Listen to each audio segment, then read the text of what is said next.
Good evening, everybody. I'd like to introduce myself. My name is Dr. Hemant Malhotra. I've been in oncology for 30 years. In fact, in 2 days' time, I'll be completing 30 years post training in medical oncology. And I've seen the evolution of treatment of CML since the availability of tyrosine kinase inhibitors about 20 years back. I remember the time when after busulfan and hydroxyurea, patients of CML are going into progression, and their abdomen full of spleens 20, 30 centimeters, and not able to move, completely cacaxic, just waiting to die.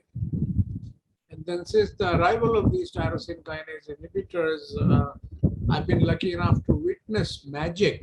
These patients who were destined to die in a few weeks' time, few months' time, they suddenly started to sit up in bed and suddenly started to walk. And then imatinib and the other tyrosine kinase inhibitors became the standard of care for treatment of CML. At that time, when we had started, Gleevec to these patients or imatinib to these patients, we would counsel them, okay, guys, we have a wonderful magic bullet for you, but you will have to take it for the rest of your life. So make sure that you don't even miss one pill rest of your life.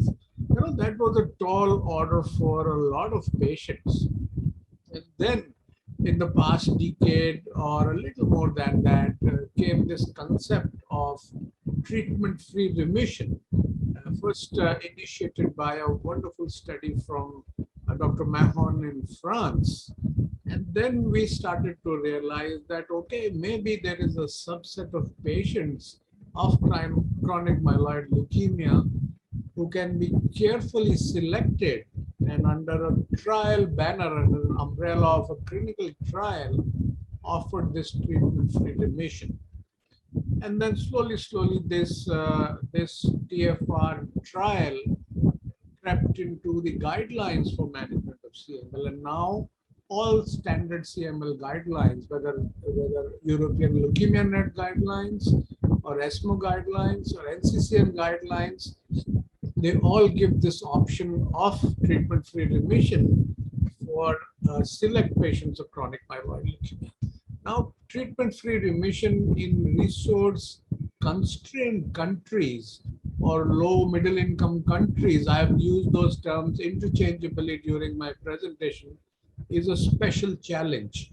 And today I intend to focus on that and maybe offer some of my suggestions as to how this can be done, as to the why, when, and how of TFR in resource-constrained countries.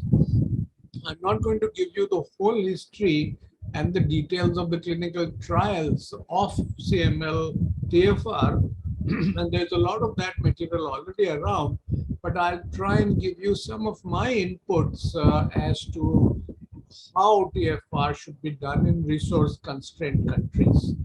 So I'd like to start with this disclaimer. There are very few or no large studies of TFR in resource-constrained countries.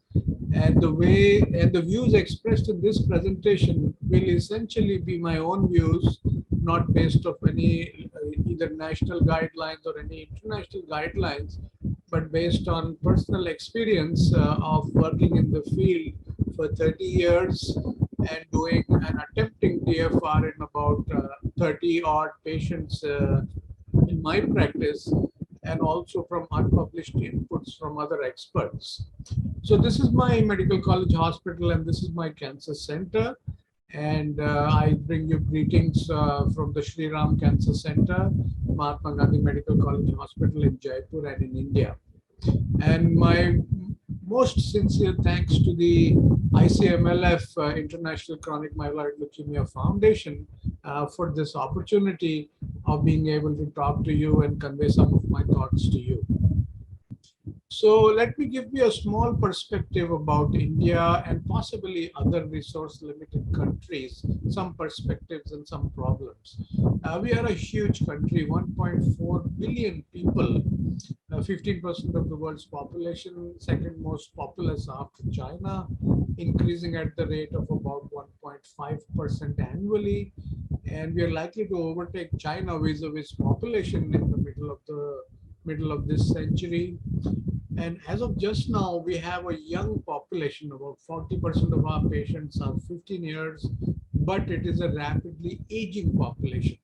Our senior citizens are expected to increase by 274% in the next 20 years. And at that time, 1/5 of the world's senior citizens, we will be host to them. There is a loosely structured system of medicine, and less than 30% have access to medical insurance. So a very large number of patients, almost 2/3 of the patients, have to access medicine and the related testing through out-of-pocket expense. The WHO estimates the incidence of about 1 to 2 per 100,000 population in India, but most of us believe that it is a lot higher than this. And some of you will be surprised, but chronic myeloid leukemia is the commonest adult leukemia in India, much more common than AML and CLL. The age at diagnosis is in the 40s in all studies across India, and this is at least 1 decade earlier than in the Western countries, and we really don't know the cause of this. And the prevalence of patients of CML, considering the very effective treatment which we have today, is expected to increase massively. We are expecting a huge number of CML patients in the next 10 years, and we really truly have to gear up resources to take care of this large number of patients. And I may also want to point out that about half of the patients across the country are on this GPAP program, which stands for GLIVAC International Patient Assistance Program. And there were 20,000 patients enrolled in this program, and this is now 15,000, and the program is ongoing, even though the GPAP program is not recruiting any new patients. So if you compare CML in high-income countries versus low-income countries, my feeling is that we are diagnosing CML much later in the chronic phase. And at this point, the patients have a higher disease burden, they have more genetic alterations and more genomic instability as compared to patients in the high-income countries. And this kind of leads to, suboptimal responses when you compare the same to corresponding patients in the high income countries. So a few more words about CML in India and also in other resource limited countries. About half to 2/3 of patients are in advanced stages presentation, meaning they are in either so-called intermediate or high stages. About half of the patients are in their 30s and 40s. And as I said earlier, we have a young population of patients with CML. And again, this becomes extremely important when you talk about treatment-free remissions, because these patients will have to be on the tyrosine kinase inhibitors for 20 or 30 or 40 years. And then, the long-term toxicity of these tyrosine kinase inhibitors are likely to kick in. As I said, the majority of patients have to make out-of-pocket payments. We have, according to published data, lower rates of hematological, cytogenetic, and molecular responses to imatinib as compared to corresponding patients in the West. And most of us believe that this is because of the advanced stage at presentation and the high tumor burden at presentation. So molecular monitoring, as per guidelines, is rarely done. Usually it is done once in 12 months, and this is essentially because of economic reasons. We have a much smaller number of patients who get to take the second generation TKIs either as first line or as second line, again because of economic reasons. And I may like to update my friends that the second generation TKIs as of about a year have now started to become available in India, the generic versions, and we have now generic dasatinib and also bosutinib available in India. Unfortunately, the third generation TKIs, ponatinib, either generic or innovator, is not available in India. And some stem cell transplantation is an option for a very small minority of patients.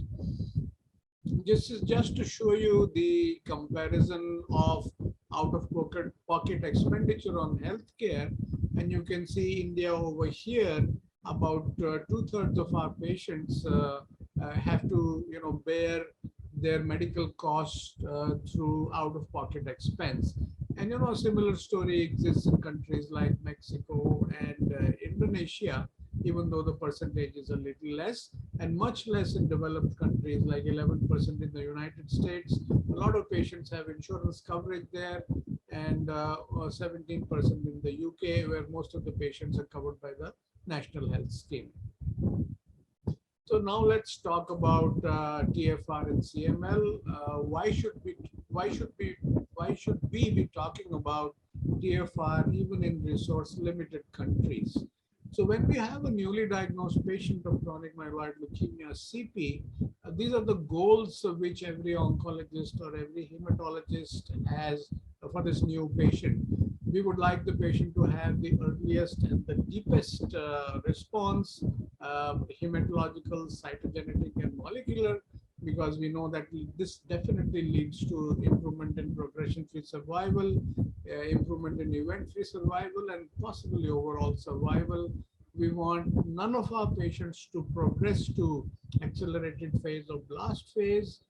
We do not want even a single patient of ours to develop BCR-ABL kinase domain mutations.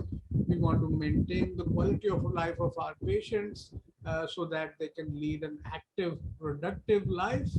And of course, we want to cure our patients. And even though this may be an operational cure, we want our patients to have sustained remission. Even after stopping the TKI, we want them to have a treatment-free remission. So this TFR becomes an important goal. So why should TFR be a key endpoint for every single newly diagnosed patient of chronic myeloid leukemia? And this is because if you give the patient several years, several decades of tyrosine kinase inhibitor therapy, there is significant potential for long-term organ toxicity. And this is particularly relevant in India and other lower and middle income countries because of our large number of young patients, and because these patients would then be entailed to receive the drug for 20, 30, 40 years. And we don't know what long-term toxicity can happen when the drug is continued for such a long time. Then whatever you might say, there is an impact on the quality of life because of side effects, because of the tyrosine kinase inhibitor therapy. There are issues with pregnancy. All of us know that we do not allow pregnancies if the patient is on the TKI.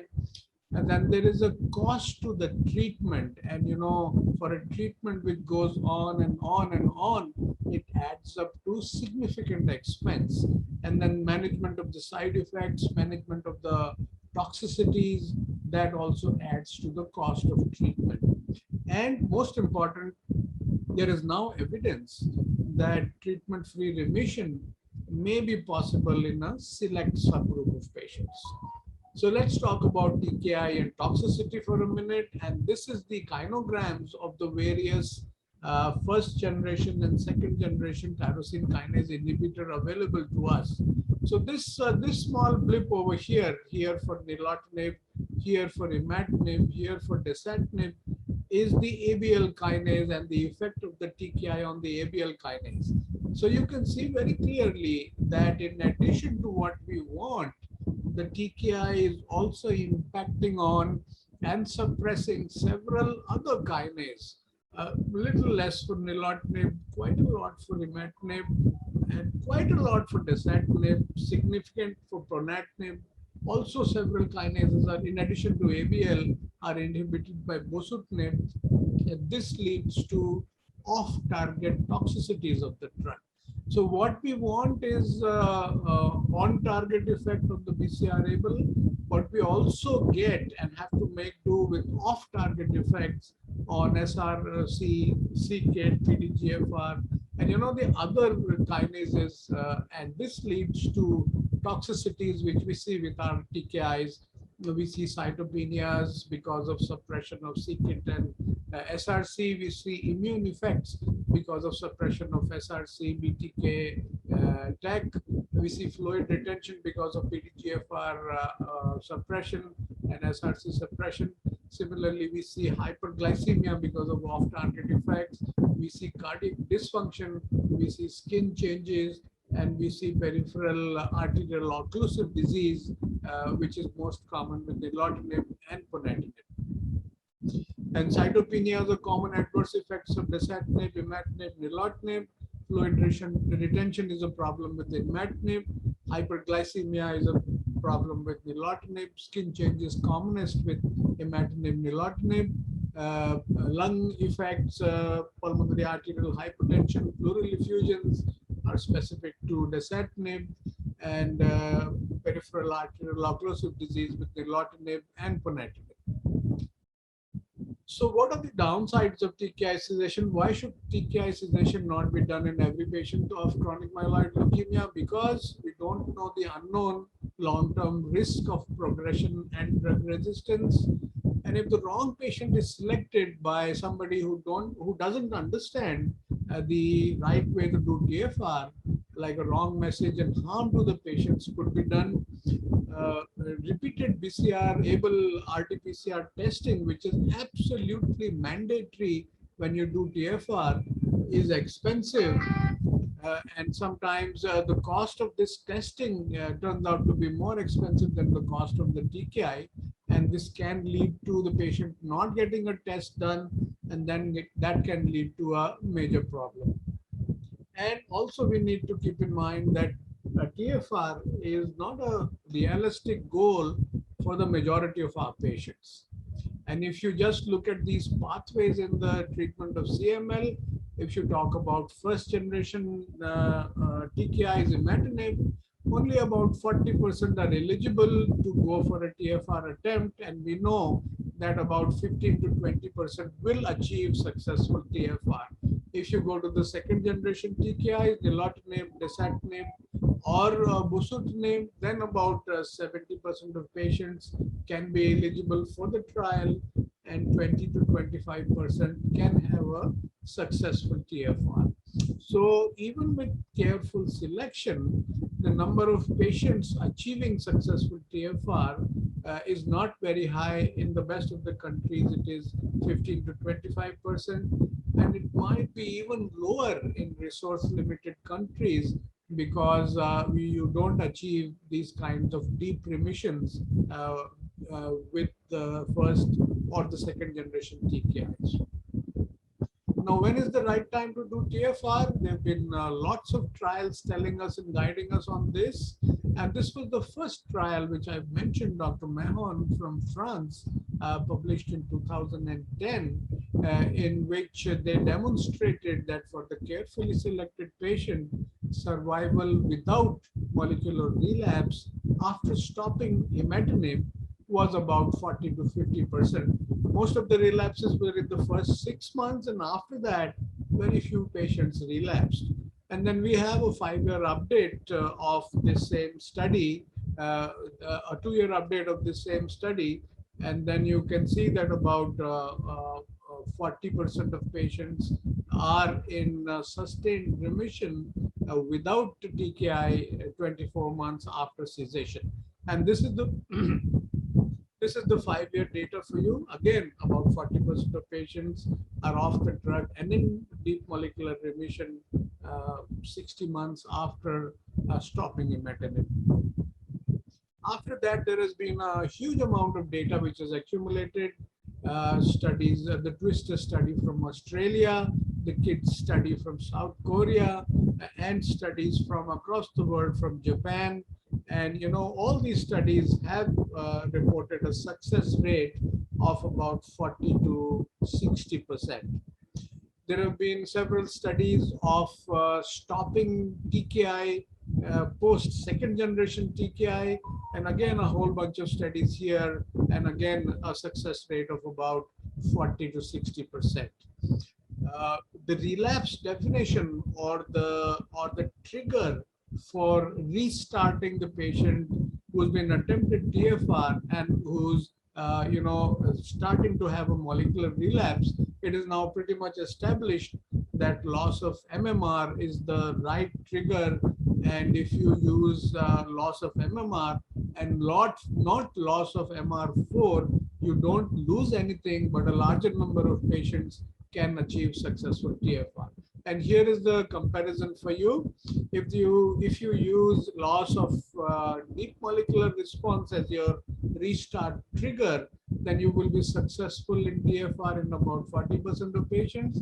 And if you use loss of major molecular relapse as your trigger, then you have a success rate of about 2/3. So every 65% of patients can achieve a successful TFR. Now, how should the TFR attempted?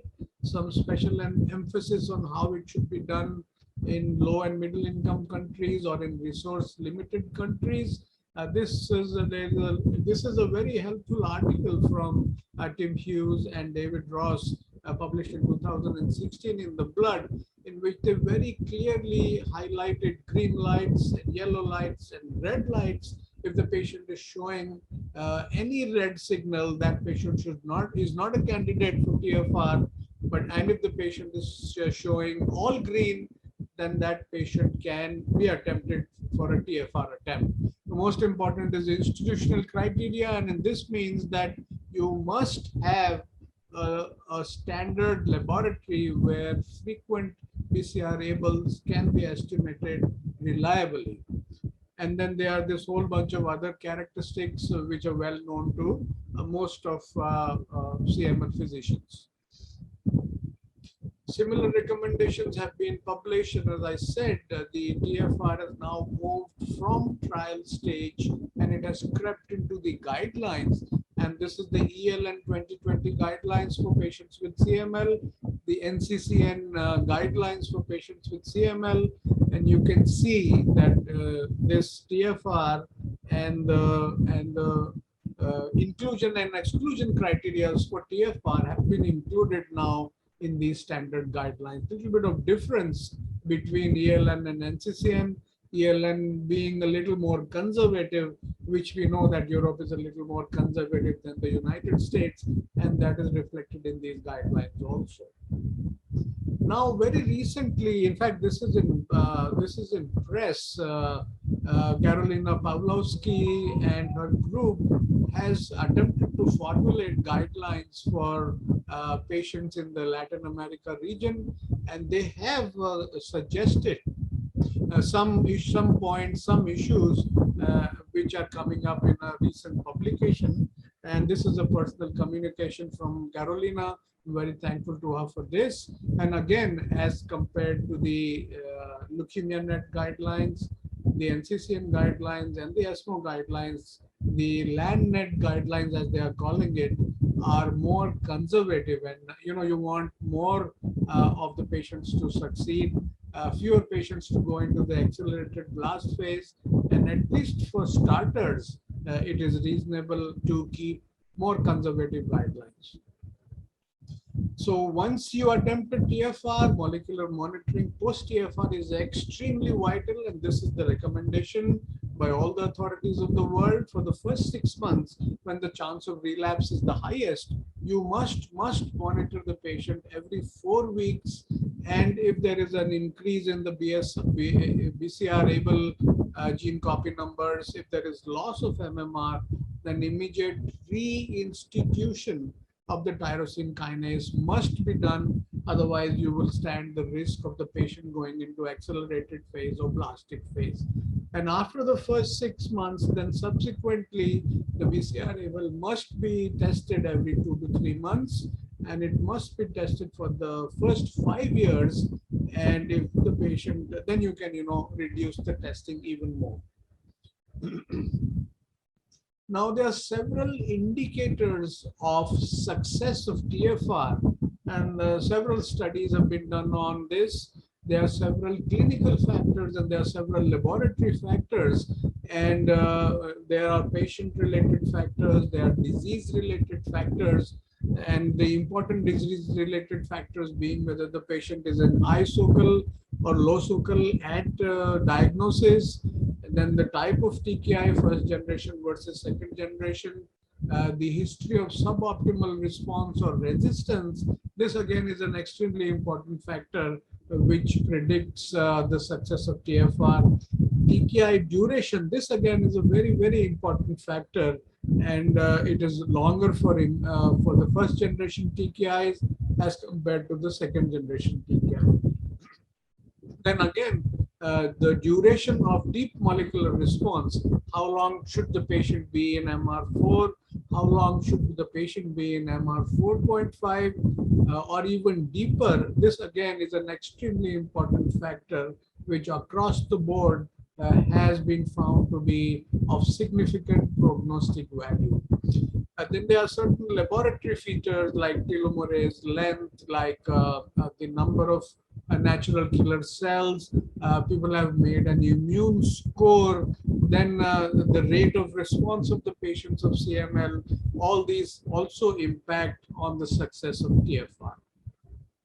I think this is a very important slide for me, and it just conveys to you that the cumulative incidence of MR4 and MR 4.5 with imatinib increases as the exposure to imatinib increases. And at 8 years, about half of the patients on imatinib can hope to achieve MR 4.5, and about 2/3 of the patients are able to achieve MR4 if they are continued on imatinib.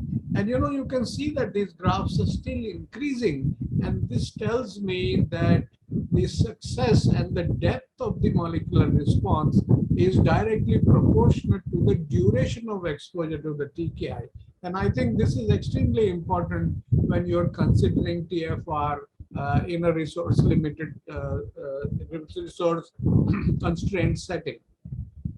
So these are some suggestions which I have to put forward. Again, I'd like to confess and have this disclaimer that this is not part of our national guidelines. We are in the process of sitting down and making TFR guidelines in India.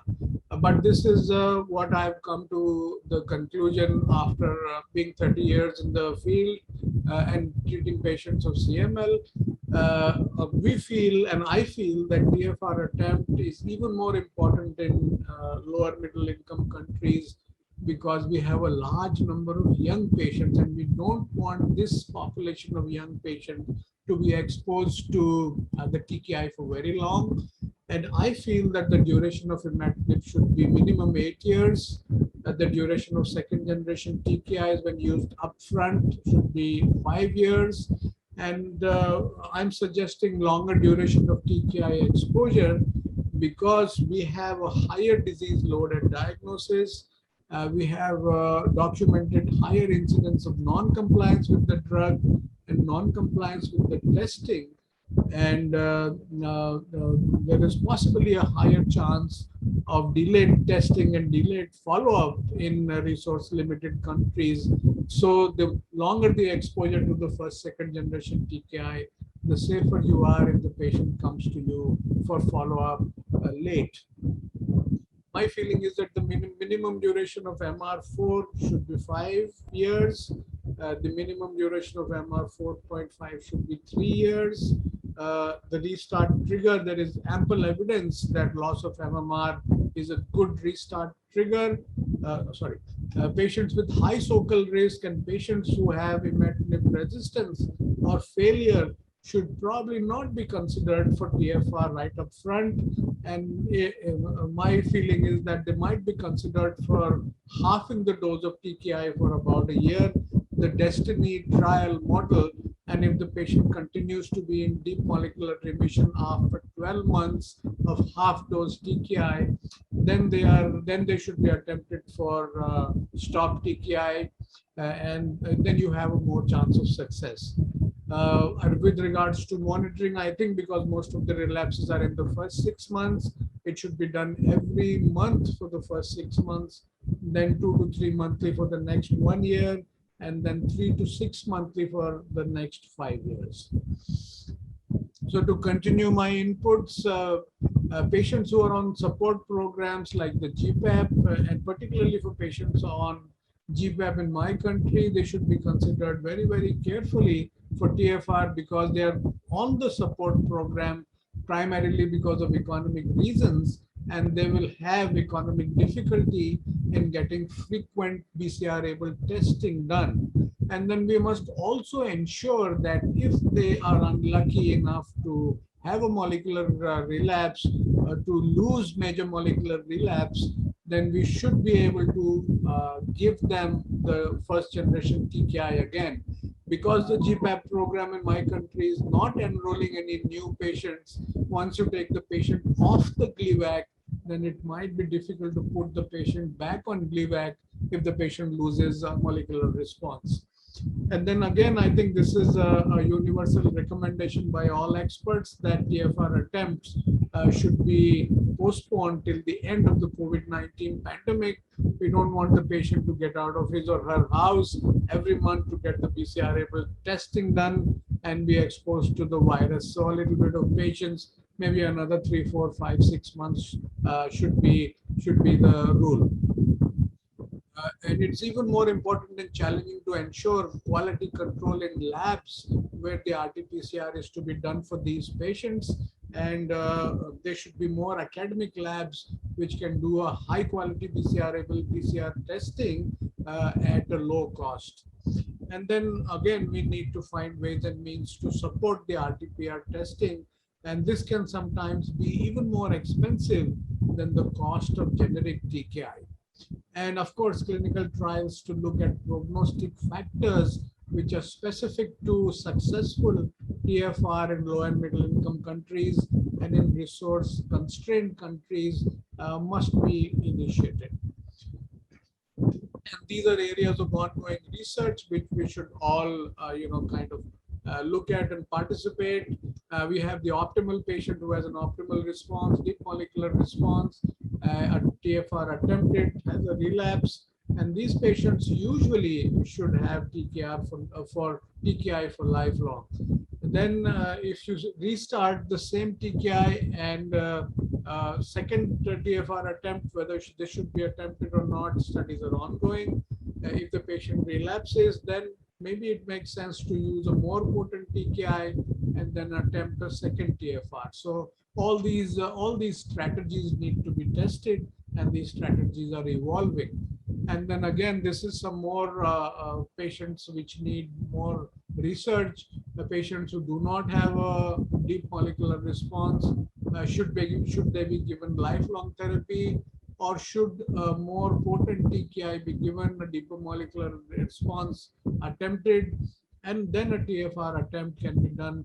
Some data is available for, after the ENS-STOP study, and the ENS-CMR trial. Some studies are ongoing. So we are, this field, this concept and implementation of the TFR is evolving, and we are eagerly waiting for more details to come, more data to come. So there are several key questions with regards to treatment-free remission in CML. What are the best criteria for stopping treatment, especially in low-income countries? Do these criteria need to be different in resource-constrained countries? That is a matter of debate, and that's why I am here talking to you today. What should be the definition of molecular trigger? As of just now, it is pretty much established that loss of major molecular response might be the right trigger. And then again, there are questions about frequency of monitoring of BCR-ABL. Can we reduce the monitoring and the consequent cost to the patient? This is an important question. And which clinical biological factors may predict TFR success? So, you would more accurately predict, okay, this patient has a good chance of TFR. Let's try. This patient has a very poor chance of successful TFR. Let's, not try TFR in these patients. These factors need to be determined. So last two summary slides, we know that first generation TKIs can be safely and prospectively discontinued in patients who have deep molecular response for a prolonged period of time. A little bit of fluctuation of the PCR results do not lead to relapse or progression of CML.